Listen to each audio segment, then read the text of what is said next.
What is up, everybody? We are live here for another episode of Believe in Kentucky. My name is Vinny Hardy. We got Aaron Gershon from the Cat's Paws, Jalen Whitlow, former UKQB. Fellas, what's going on? Not too much, man. Yeah, man, not too much. We got what a little less than 3 weeks, getting toward 2 weeks till the season. So fall camp. I bet Jalen probably knows how it feels that time of year. It feels like the dog days. There were a lot of guys laying down after practice when we were in there on Tuesday. You could tell the guys are they're getting close to being ready to want to hit someone else and get this thing rolling. So we're in the thick of it for sure. Yeah, absolutely. So, yeah, Jalen, you just sick of everybody at this point, ready? Just ready to play somebody in a different color jersey, right? Yeah, I mean, camp is really repetitive, man. It's the same thing over and over. I never really disliked it because we weren't in school. I enjoyed not being in school and only doing football. But there are days where you like, man, let's get to let's get to week one, man. So I'm sure they're feeling that. There's a lot of I'm sure some air mattresses in the facility, some pillows in the facility. They're at camp try to catch a nap when you can because they're hard to come by. Yeah, absolutely. Yeah, Zach Yenzer, Barryon Brown, and I think Anthony Brown were all laid out like in the sun, just like in a starfish position after practice when we got in there. And Liam Cohn was talking on Tuesday. It's pretty funny, but that's not the first time I've seen that. And it's certainly not going to be the last. We'll probably see it again on tomorrow when I'm over there. So yeah, man, it's they're working their butts off.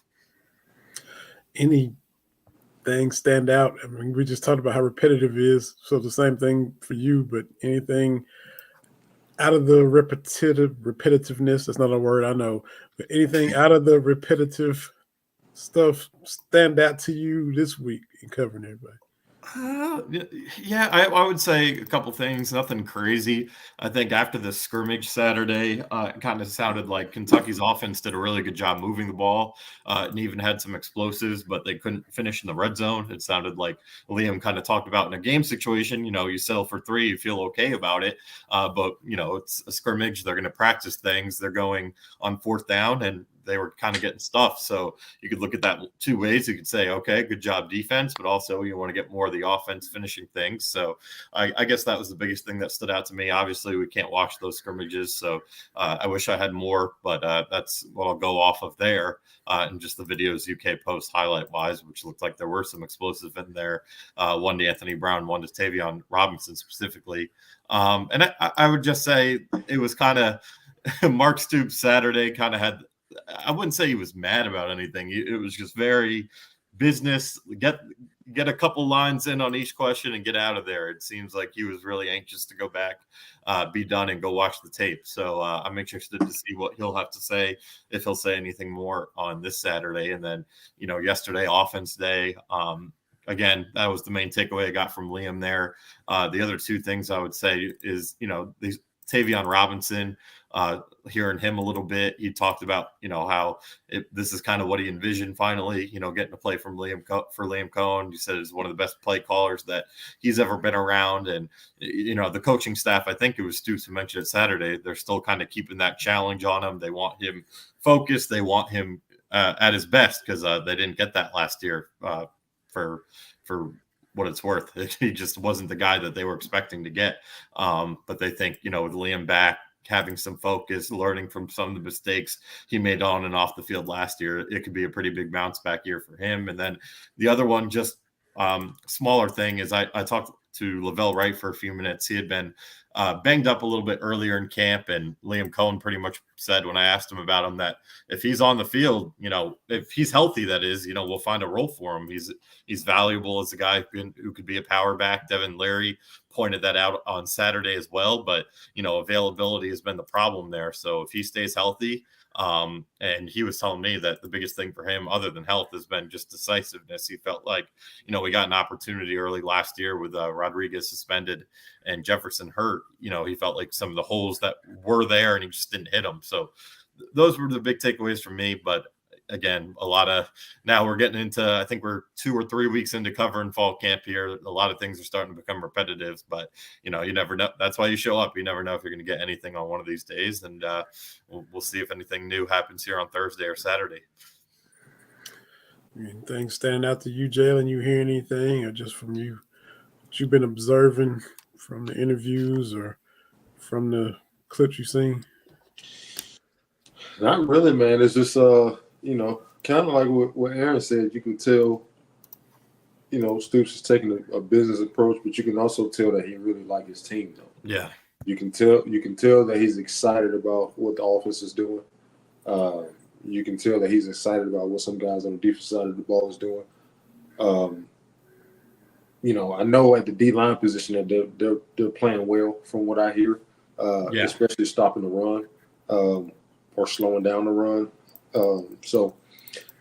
Nothing really stand out. I know they were saying on offense that they wanted to finish better, to make sure we not make, critical errors in crucial moments, red zone or whatnot, or fourth down or third down. That's it. I mean, and this game comes down to third downs, fourth downs. Can you advance the ball on those downs, and can you move the ball? Can you get the ball in the zone when you're in the red zone? We all know that field goals are not enough, man. You got to score. You got to score touchdowns to be able to beat the teams that you need to beat to have a successful season. So I'm anxious to see. Before we got on here, I was just watching some 2021 Wandale film. So I was getting crunk for the podcast, man.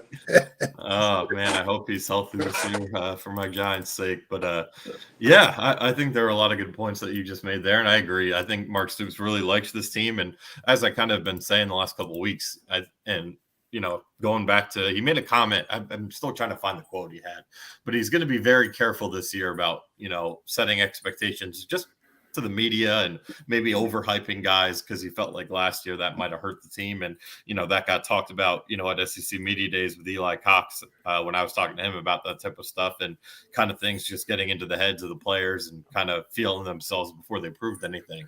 So I think he's being very careful in that regard. He doesn't want to brag too much on guys, but, sometimes it does come out. And I think the areas it does come out is one, Devin Leary. I think they've been really, really impressed with him. I mean, the quote that we talked about at length last week with keeping all eligibles open. I mean, that's a big deal. I mean, other than NFL guys like Aaron Rodgers, I can't remember too many coaches saying that about quarterback. And really, I'm trying to think of any examples in the college level. So that's pretty big. And then the defensive line, like Jalen said, that's the area I think, Mark Stoops is kind of, they're going to be good stopping the run. I mean, especially with the two guys in the middle. Keyshawn Silver actually missed the scrimmage last week. I know he was hurt. I think it's minor. Hopefully he'll be back out there this week. I'm not really sure. Maybe we'll get an update on that Saturday. Wouldn't expect one tomorrow, but definitely Deion Walker makes a huge difference. Trevin Wallace, Derek Jackson, two guys who can really clean up. And it sounded like to me, from what I've heard and then what I saw at the open practice, I guess a week and a half ago now, Kentucky's run defense, they've definitely shut it down. Running up the middle, inside zone, there's been nothing there, really. And I don't think that's necessarily, a huge indictment on Jagger Burton or the guards. I think it's more so you're going up against Deion Walker. You're going up against, at the time, Keyshawn Silver, not last Saturday, but a week and a half ago. You're going up against, even Trayvon Ripka and some of the other guys that got in there. So they have some big boys on the D line, and they've done a good job on the inside. But outside zone, at least a week and a half ago, I'm not sure how it went in the scrimmage on Saturday. They ran the ball really well. So it'll be interesting to see how that progresses. You feel good about the defensive line, but you want to get the offense being able to run that ball up the middle a little bit more. So we'll see if it's just the guys Kentucky has in practice or if it's an issue, when they take the field week one. That's it. It's mentioned we're live on Twitter. Follow us at Believe in Kentucky. YouTube, type in Believe in Kentucky. You will find the BLEAV in Kentucky. Twitter, YouTube, Facebook. You got comments. You got questions. Aaron covers the Cats for the Cats Pause. Jalen play QB for Coach Stoops. You got questions throw them out there, and we'll read them, acknowledge them, respond, reply, answer, agree, disagree, whatever. It'd be a fun little discussion. I appreciate everybody that's following and checking us out. Follow us on Twitter. We got pinned up there. We got merch. We got Cat Daddy shirts. Get you a shirt. Shop.believe.com. Shop.believe.com. And you can also continue to still listen. If you listen, you can listen wherever you listen. Or if you want to watch, you can now have the option to watch as well. Flipping it to basketball, because we had some, saw the team in Toronto. You're up there for that, Aaron. But Yeah. some big news coming out today where, Vanessa Bryant, the widow of the late Kobe Bryant, basically handpicked Kentucky to be the first Mamba School. So the cats get to wear the Kobe's, the shoes, the gear, the kicks. And so, I mean, Jalen, you talk about all the time how stuff resonates with recruits. You've been recruited. You know how that works. They just left Drake's house a couple weeks ago. Now they're the first Mamba School. We saw the gear. We saw the kicks. This is just another kind of little feather in Kentucky's cap, which just kind of lets you know Kentucky still moves the needle, even though we had a couple of down years in basketball in March that we're not used to seeing. Kentucky still moving the needle when it comes to men's basketball. Yeah, no doubt. I think, again, this is all about recruiting at the end of the day. It just is what it is. I think that is cool that, first Kobe school, that's cool. So I wonder, is it going to like branch off kind of like Jordan did in football with the uniforms and the cleats and gloves? I wonder, is it going to branch off that big? But, maybe LeBron will one day. But I think that's cool, man. To be the first of something, of a brand like that, man.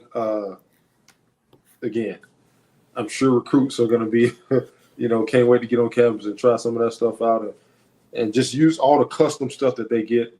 You'll be amazed. Even when I was at Kentucky, man, some of the stuff that the boys basketball team or the men's basketball team used to have was, I'm like, man, that's, we got a lot of stuff, just because Kentucky's a Nike elite school. So we get like we get all the good stuff. So, but even some of their basketball stuff, I'm like, man, I wish we had that. We had a lot of stuff. So it definitely helps, in the mind of a 15, 16, 17-year-old high school student.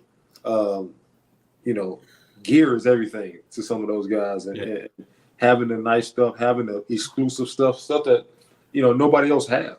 Nobody else is a Kobe school, So that's a big deal. So shout out to them for making that. That's kind of thinking one step ahead, in my opinion. That's a really big move, and a really groundbreaking move in the Nike world and in the college. In the athletics world, I think that's big. Yeah, I think you hit pretty much everything I would want to say on it. I'll add to it, though. You made a really good point about the Jordan football brand, and I know for a fact, I was just looking at it, but Michigan in 2016 was the first school to do so, and ever since they've done that, hey, they've been on the rise every year. Been to the playoffs the last couple of years. They haven't been able to finish the deal, but still, they've been on the rise ever since that branding deal came down. I don't know if that led to a recruiting advantage or not, but it's easy to speculate it might have helped because the program, obviously, I think they won 10 games under Harbaugh his first year, but they've taken a jump every single year, it feels like, since he's been there, not outside of the COVID year when they stunk. But and then I think Florida's a Jordan school, and they're recruiting under Billy Napier. They have one of the top classes coming in, so that type of stuff does make a difference to some of these kids, and especially if NIL opportunities come up because of it. So this is a huge recruiting win, in my opinion, but not much more other than that. And the stuff looks really good too, so that's pretty cool. Speaking of 15, 16, 17-year-olds and recruiting wins and flipping, and Michigan, who we just talked about. Oh, that's right. Possibly these, Gerard and Jacob Smith maybe flipping from Michigan to Kentucky. We got Michigan podcasts that are tweeting at them and getting all in their feelings about maybe losing these kids who are now in Corbin, just an hour and a half from Lexington, 4-star D lineman. All the recruiting heads think they Yeah. might be leaning to Kentucky now. Yeah, I mean, there are a lot of guys out there that, have really respectful opinions and usually are right, that have, put in the crystal ball, whatever the other rivals calls it. They've been predicting Kentucky on this. I did see the tweet from the Corbin High School coach saying there's no flip coming. So that one intrigues me. I'm not going to lie. Who knows what that's about? Who knows if he knows something that all these people don't? He is their coach after all. But hey, I mean, Kentucky's 2024 class has really started to take shape. I think they're at 15 guys. So, I'm not sure. I haven't gotten far enough yet to see what the scholarship numbers are looking like. Obviously, with the way the transfer portal works, there's always going to be scholarships, more so than you think, that are going to be available. But I would assume at 15, they're getting toward the end of filling what they're going to be once we hit National Signing Day in December. Last year, I believe, 19 kids, freshman wise. So that's going to be around the number, I would think, again, just given you want to leave some room for some transfer portal additions. So, I mean, I don't know enough to make a call on it, but anytime we could add 4-star defensive linemen, when you have Brad White, when you have Mark Stoops and some of these defensive coaches, you got to like that. So, and they played up in Connecticut, so they get extra points from me being close to home there. There you go. And you get these brothers packaged there, the Wades, and now you get these two dudes coming if they come. So I mean, getting the more bang for your buck when you're getting, two siblings coming in that can kind of help your program. So no doubt, yeah. And I think this class is really top heavy so far. Like, there are a lot of, with Kentucky, you never look at the stars too much because they do seem to recruit and develop as good as anybody. But outside of Elijah Groves, Cutter Boley, and Tayron Nichols, there isn't that star talent in this class that we saw in like 2022 or 2020. So obviously those are big names and those guys are going to help, especially Cutter is going to be the big one there. But it would be nice to add some more 4-star talent to that room, kind of boost the numbers a little bit. Absolutely. And on the flip side, like Jalen said, these are 15, 16, 17-year-old kids. So it's a long time between now and when they actually get here. So maybe they flip, don't flip, flip again, flip back again. Transfer, who knows? I mean, a lot can happen. A lot can happen down there. So yeah. I feel like I don't know about you guys. I feel like Kentucky, instances where it goes against this, but for the most part, they're pretty drama free when it comes to high school recruiting lately. Like, they've gotten a guy or they haven't. Like Shamar Porter, that's a good example to me. He commits really, really early. I think February or January of last year, and he remained solid even though he had to watch Rich Scangarillo's offense. Like Anthony Brown, even he committed back in April. He had to go and watch that offense. He stayed solid. At the time, Justin Rogers and Keonta Goodwin, I know they end up transferring. They're going to finish their careers elsewhere, but those were really, really high recruited guys who took visits up until the last day to sign, and they still put pen to paper. So Kentucky's done a really good job when they have landed commitments of late at finishing the deal. There's been, the Wan'Dale Robinson situation, which obviously had a happy ending with him committing and decommitting really quick and all that. There's, that one quarterback that was always flirting with them. I forget his name. He ended up in Miami. And then, the stuff with Xavier Peters even. But for the most part, the last, I feel like 4 years, 3-4 years, it's been pretty drama free. Once you either get a guy or you don't when it comes to Kentucky. So if they are able to flip those twins, I'd feel pretty good about them putting pen to paper and at least starting their careers here. Did Goodwin pick another school after leaving Florida, or is he still just kind of? Yeah, he's still. I know there's a family issue, so he's trying to get eligibility to play somewhere close. I would guess, just from what I've heard and where he's hung around, that it would be Louisville, which, that'd be good for him, be close to home. if there's a situation with mom, being close to home would be very much ideal. Obviously, he's from just across the water over there in Charleston, Indiana, or Charlestown. So hopefully it works out for him. I'm rooting for that kid. I know that, there are some issues on the field, but every time I spoke with him or was around him, I've heard nothing but good things.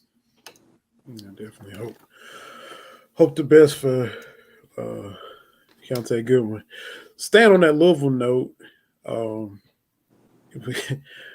we talk about giving people their flowers while they're here and all that. Flowers is taking his talents down under. Down under.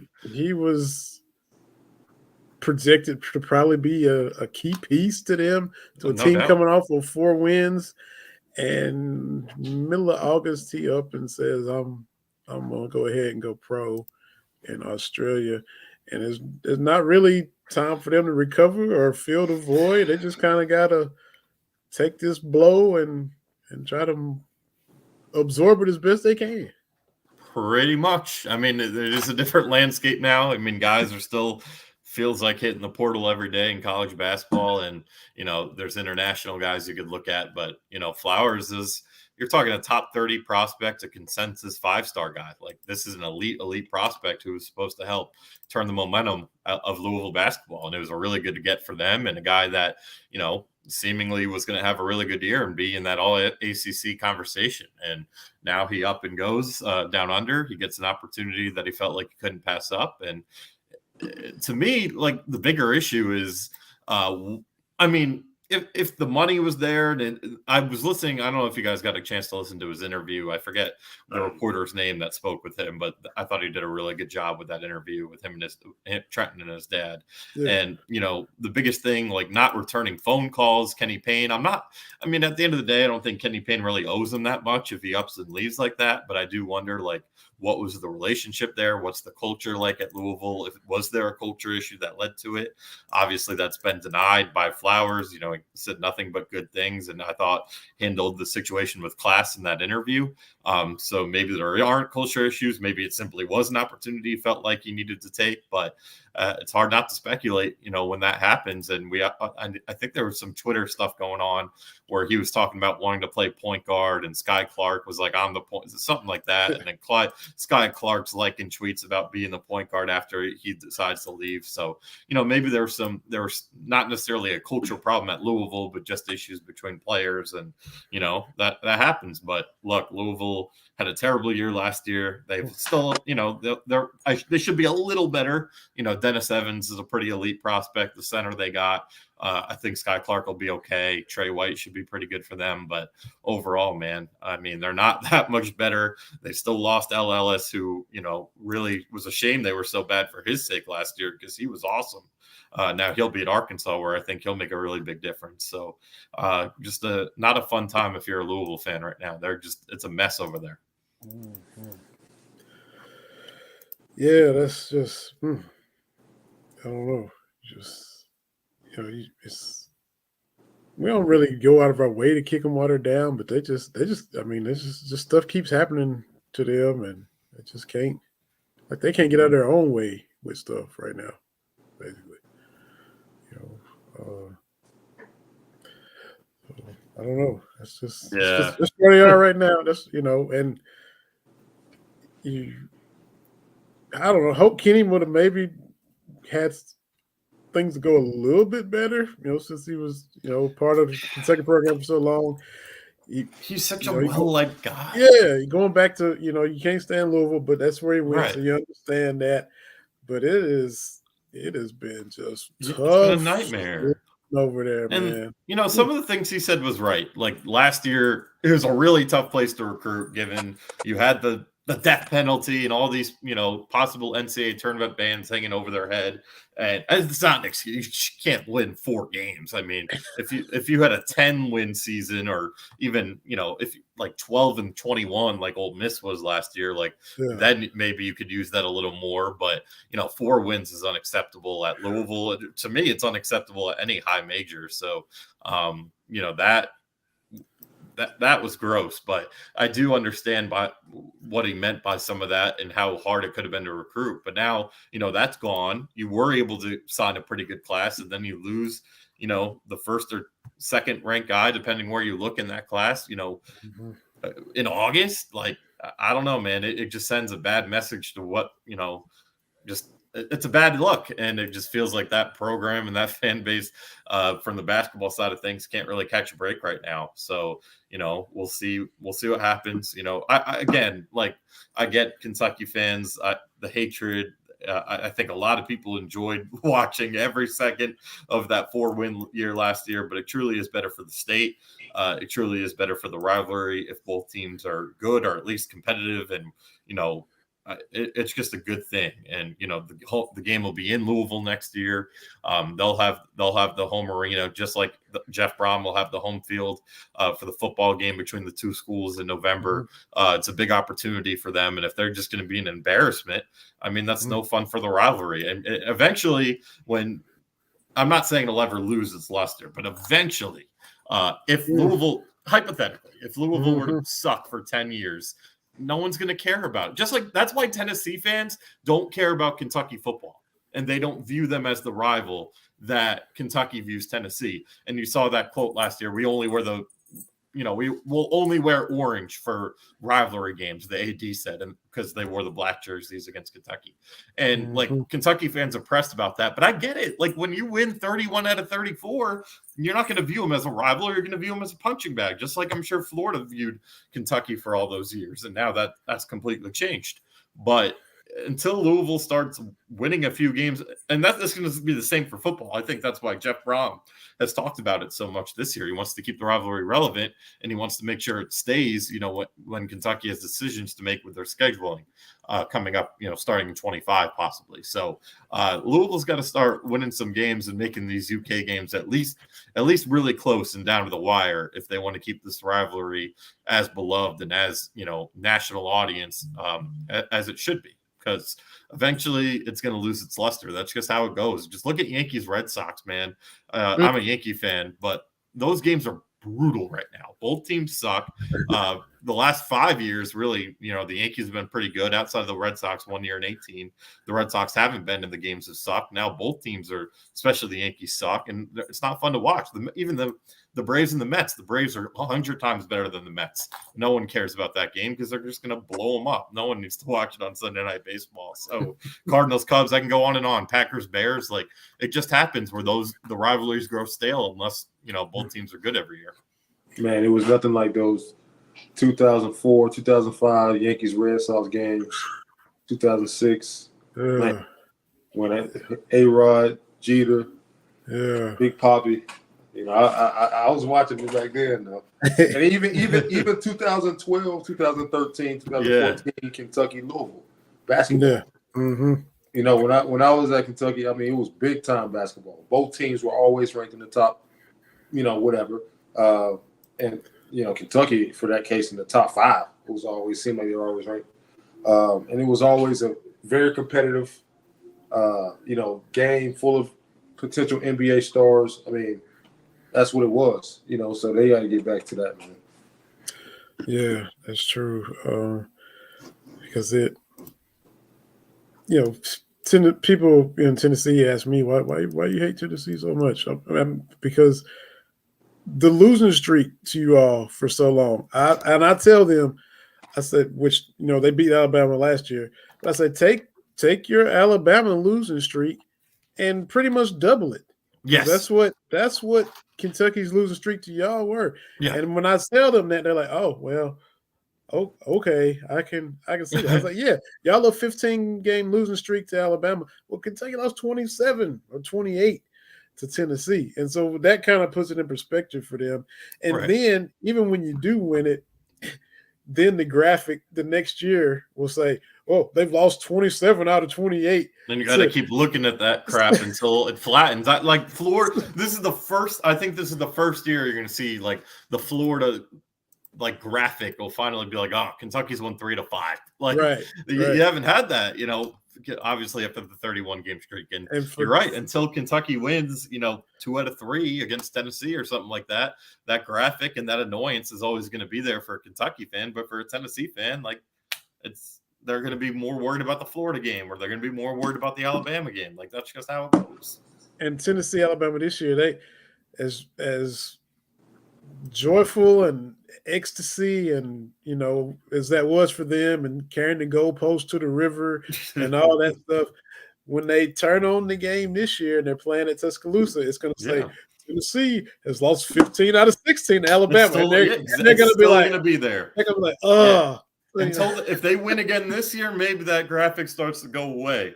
But that's just how this thing goes, man. Yeah. It's like, and that's why I say all that about Louisville. Like, yes, it's fun. If you're a Kentucky fan, I totally get enjoying how terrible they are. I mean, I get it as a sports fan too. There's nothing better than seeing the teams you dislike stink. More so, like I'd be enjoying the hell out of what the Mets are doing this year if the Yankees weren't bad too. So I get it, man. I get it. But there is a part of it too where if you love that rivalry, you still want it to be, on ESPN at 8:00 on, every year. You want to make sure that the whole world is watching that game. You need your rival to hold up their end of the bargain, and that hasn't happened. And one other thing we threw around in our little group message, and I just see where Saturday Down South was just tweeting out the stadium sizes and capacities. Oh my God. And Vanderbilt is 28.5 right now as the season starts here in a couple weeks. I mean, as a player, if your stadium is like that, how embarrassing. If you come in as a visitor and you see that their stadium is like that, I mean, just what are they going through with this renovation right now?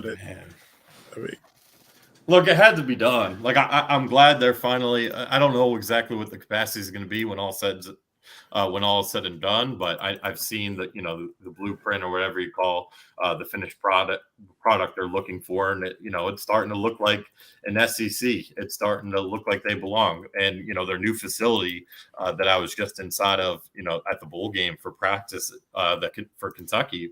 It's beautiful. It's SEC. It is state of the art. So they're catching up, and they're going to have a better fan experience when all is said and done.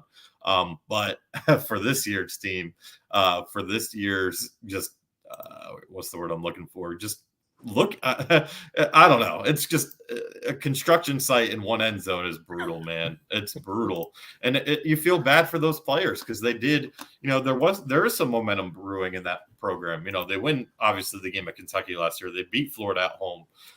They feel pretty good about, and you can see even on the roster, it's a little bit of a better roster going into this year. They feel like they have a pretty good quarterback in AJ Swan. They have some good receivers around him. So, it stinks that they're only going to be able to, it's not like they're ever going to have a full house unless we were just talking before the show. When Georgia goes there, it'll be full because their fans are crazy. Kentucky obviously always fills that stadium really well. This year, Auburn makes the trip there. Auburn has an incredible fan base. They'll fill it, but you're never going to have to worry that much about sellouts, but just a construction site in the end zone, only 28,000. It's not going to be very noisy. It's going to feel like a mid-major game. It sucks. It sucks for the players, and it sucks for the fan experience. For, Nashville's obviously such a great city that fans, opposing fans choose that game to go to every year in part because of that. And the experience, there'll be less people that will get to have that experience because of what they're doing. So, I wish they could have got it done earlier, but who knows what's going on. Yeah. However, I'm with the stadium thing going on and all of that in Nashville at Vanderbilt, I do agree that Vanderbilt is going to be better than they have been. No doubt. A few years. I got them winning 5 games max. A 5-game win season is pretty good at Vanderbilt. So I got them winning 5. Yeah, I think they can win 5. I think they can win. I think they can get 5 and maybe get a shot at a bowl game. Who knows? Mhm. Yeah, I mean, I think they get Hawaii week 1 at home, Alabama A&M, that should be 2-0. Wake Forest has been tough the last couple of years. We'll see how that goes. UNLV should be a win, and then obviously the rest of the SEC East and their crossover game is always Ole Miss, and then Auburn, who we'll see what Auburn is. Auburn's kind of one of those wild cards where new Hugh Freeze, you should like what you see, but I'm not sold on their quarterback situation. That game will be home for Vandy, so maybe that's one Vandy could steal type thing. So yeah, they're building something there. I think Clark Lee has done a really good job so far. So it's just a bummer that that's going to be their situation. But I think long term with how it's supposed to look when things are said and done, the new facility, the way Nashville is, it's a good move in the long run. It's gonna hurt a lot of people this year, I think, unfortunately. Yeah. Setback for but like you said, I guess it had to get worse before it gets better in their situation. So. No doubt. And I don't know. I'm trying to think. I know for a fact when I was there in December, because we did interviews literally on the field, because Kentucky was using the locker room at Vandy, for practice for the Music City Bowl, and the construction I don't think had started yet. I'm pretty positive on that. And then as far as when I was there for basketball season, I was honestly on campus at night, so I don't really remember what they were doing or what they weren't doing. So I'd be interested to learn more about exactly when they started, what the game plan was, if something was amiss or not. But at the end of the day, that's how it's going to be at Vandy this year. I know that lists are subjective and the opinion of everybody who's making the list, but we did a list where we ranked, our favorite wins for the last 15 years, and each list was different. But Vern Funquist, Saturday Down South, yesterday did his top 10 SEC quarterback list. Number 1 for him, KJ Jefferson. Number 2, Will Rogers. Number 3, Devin Leary on his list. So a lot of people don't know him, haven't seen him, but he's top 3 on this guy's list. A lot of people aren't watching NC State, and then he was hurt. So for him to be top 3 in the conference, maybe this agree, disagree. Yeah. I think that's getting some love. I think 3 is exactly where I'd put him going into the year. I think he has a chance to actually get higher than that. When I was filling out my all SEC ballot, I had KJ Jefferson as my first team quarterback, and I actually had Jalen Daniels down at LSU rather as my number 2. Will Rogers to me, the numbers are the numbers. He's going to be the all-time SEC passing leader, but they're inflated. I mean, that's just he played in the air raid. Like the number. Look at KJ Costello's passing yards from 2020, and then watch his games and tell me if he's a good quarterback or not. Like the numbers are inflated, but Will Rogers has had a lot of really good games. Obviously, just against Kentucky, we could say he's had a lot of really good games in Starkville and some really bad games in Lexington. So he's for every time I've tuned in to see him, it's been one or the other. It's kind of all in or all out. I know Mississippi State fans just seeing Twitter last year were ready to run him out the building. So I'm not so sure. I'd have to go back and watch more. That's why I have Will Rogers, a little lower than that. But I think Leary, again, we keep going back to it. 35-5 in 2021, preseason player of the year, or I'm sorry, preseason. Oh, I don't know, whatever. Preseason player of the year in 22 in the ACC, and 2 freak injuries away from I think already being a pro. So we'll see what happens. He has to stay healthy and keep the turnovers down like he has his whole career. But I think the sky's the limit for that kid, and he definitely is going to be in the running, I think, for one of those 3 all SEC quarterback spots. And I think he has a chance to be the first team all SEC guy. What say you, Jalen? Yeah, I'll have a ranked second, man. Yeah. And he's second to me behind Daniels at LSU. Yeah, Daniels beast. I just think LSU just primed for another good year. A lot of guys returning. And as a quarterback, it helps to have a good system, helps to have, people around you that can make plays. So, and this is preseason. I do believe that if they get that thing clicking on offense and, they're rolling, he could potentially finish 1.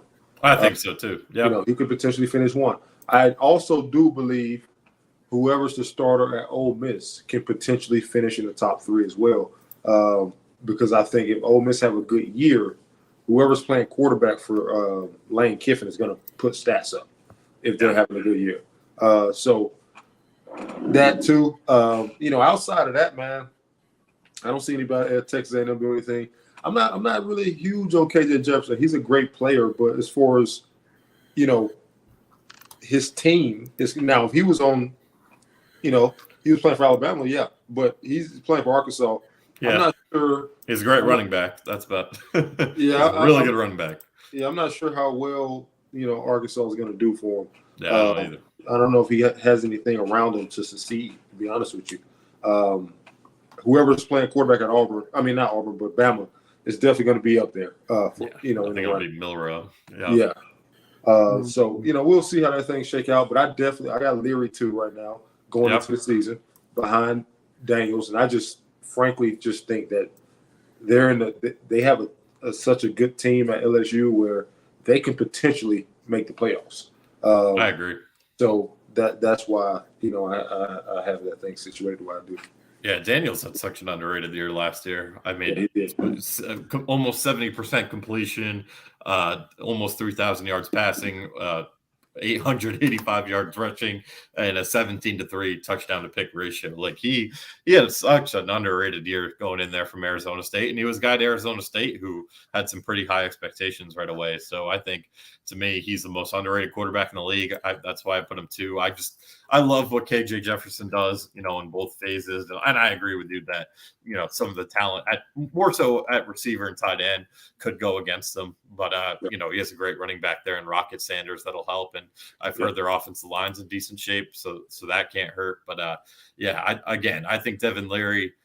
I think it's safe to say he's the best passer in the conference already, and he's got to go out and prove it again. But I think going into the year on paper, his track record, I think he's the most accurate. I think he's the best pure passer in the conference. But guys like Daniels, Jefferson, those guys do something a little different with their legs. So the stats are a little different there. I agree. Isn't that such a great name, man? Rocket. Man. Oh, dude, awesome name. And him and Judd. Imagine. I think you get 2 running backs on the All SEC, but him and Judkins, that's as good as.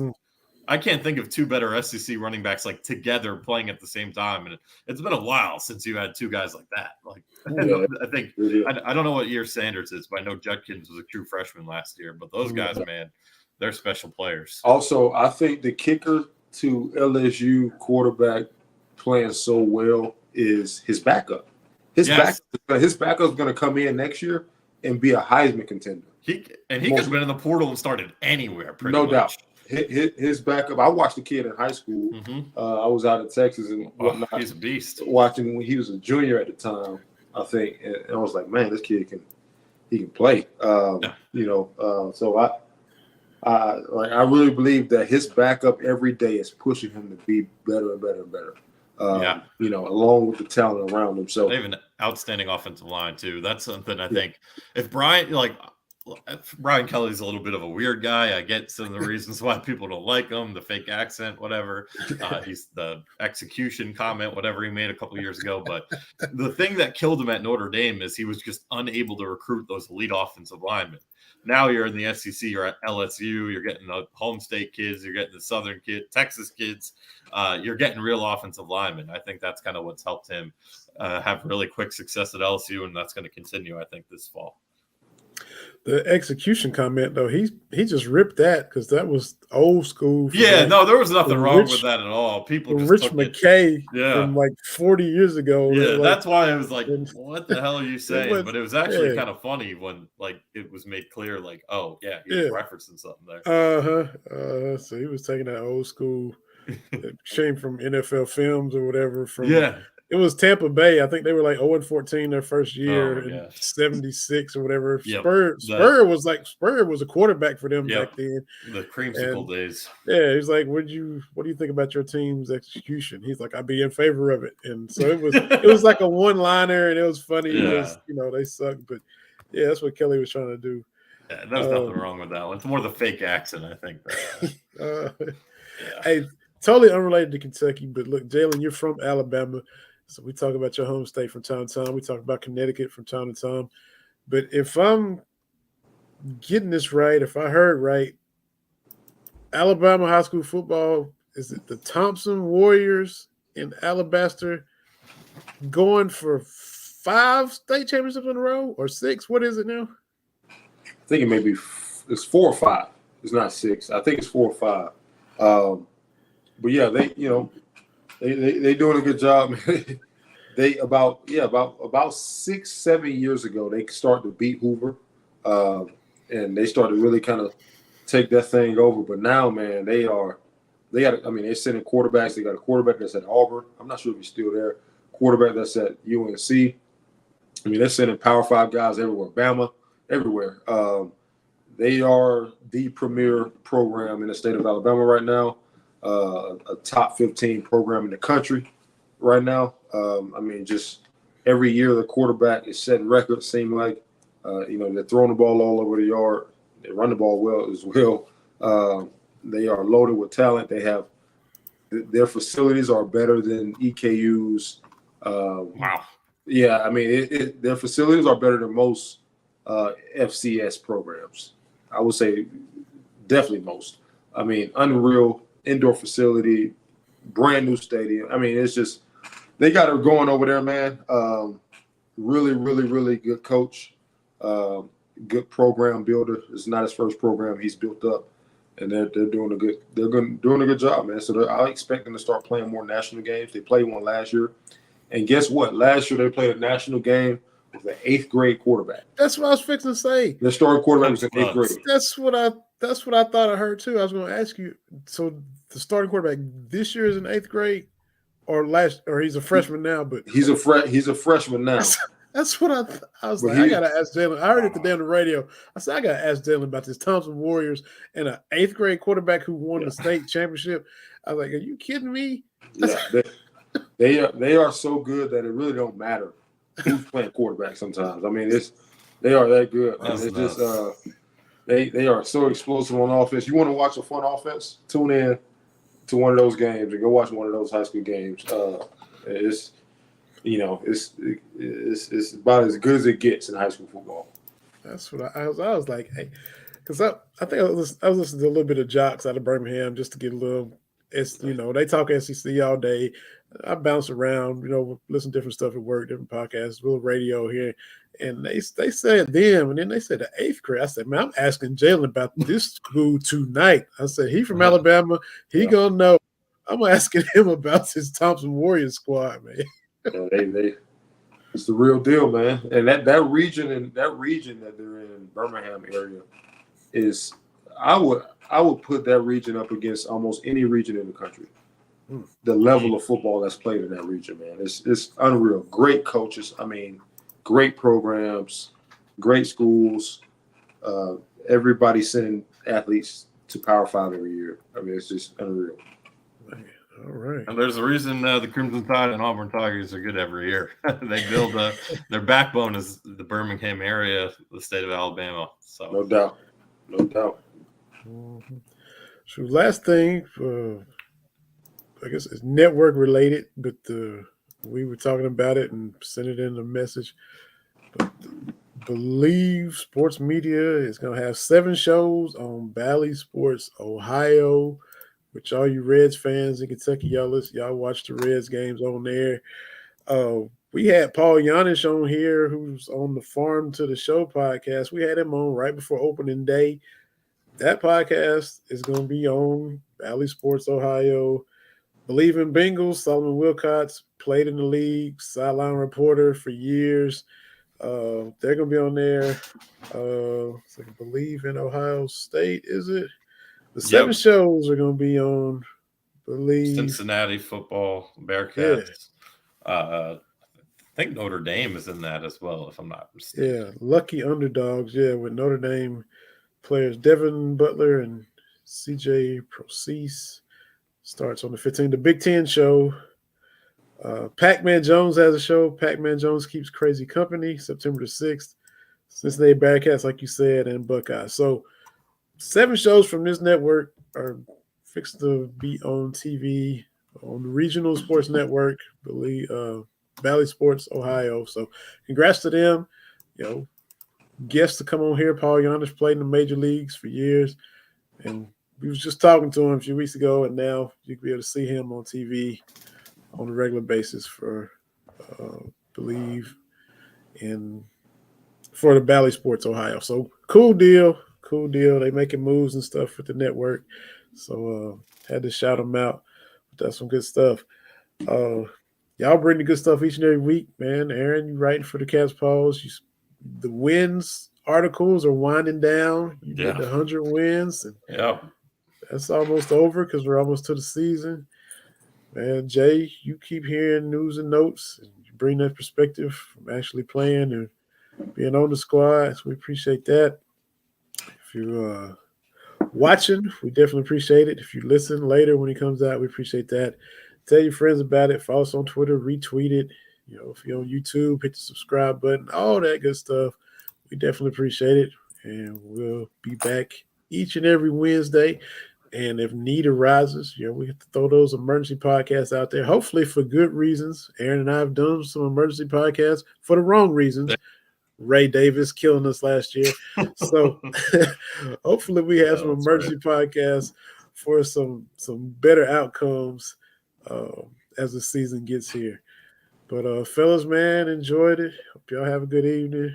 If we have an emergency podcast after any of the first 4 games, it's gonna be a long year. But we'll see what happens. Yeah, because we almost should have done some emergency stuff after the way the offensive line was struggling in some of those wins last year. That was a sign of that maybe Northern Illinois getting sacks and blowing up the power running game. Miami, Ohio blew it up, man. It's like, oh man. So maybe next week, just talking out loud before we even get off and telling the audience, maybe we go through the schedule next week and get some predictions going. Because there'll be a lot more news game week that we could hit, but maybe that'll be a good one for next week because I have some takes on the schedule that I think people will agree and disagree with. So hey, that'll work. I'd love to hear y'all's as well.